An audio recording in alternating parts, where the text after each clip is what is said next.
Hello বন্ধুরা, আসসালামু আলাইকুম। আশা করি সবাই ভালো আছেন। তো বন্ধুরা, আজকে আমাদের আলোচনার মূল বিষয় হলো দাঁত ও দাঁতের চিকিৎসা। দাঁতের চিকিৎসার আগে দাঁত কি রকমের এবং দাঁতের লক্ষণগুলো কি কি এগুলো আমরা জেনে নিব। তো বন্ধুরা, শুরু করা যাক। দাঁতের সাথে সম্পৃক্ত আছে খোস পাসরা বা একজিমা। যাতে এগুলোর সাথে পার্থক্যটা বুঝতে পারেন সেজন্য আমি লক্ষণগুলো নিয়ে আলোচনা করব।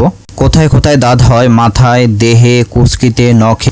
দাঁতের লক্ষণগুলো বুঝবেন কিভাবে? দাঁত হলে ক্ষত হবে, ক্ষতর চারদিকে গুটি গুটি হবে, একটা নির্দিষ্ট সীমা থাকবে, লালচে রঙের গুটি হবে, ভীষণ চুলকানি হবে। দাঁতের চিকিৎসা, এক্ষেত্রে আপনাকে ক্রিম ব্যবহার করতে হবে। ক্রিমটি হলো ক্লোট্রেমাজল। এটা ক্লোট্রেম নামে বাজারে পাওয়া যায়।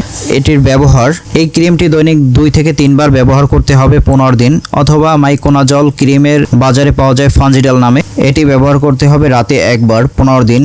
এর যে কোনো একটা ক্রিম ব্যবহার করলেই হবে, 2টা ক্রিম একসাথে ব্যবহার করা যাবে না।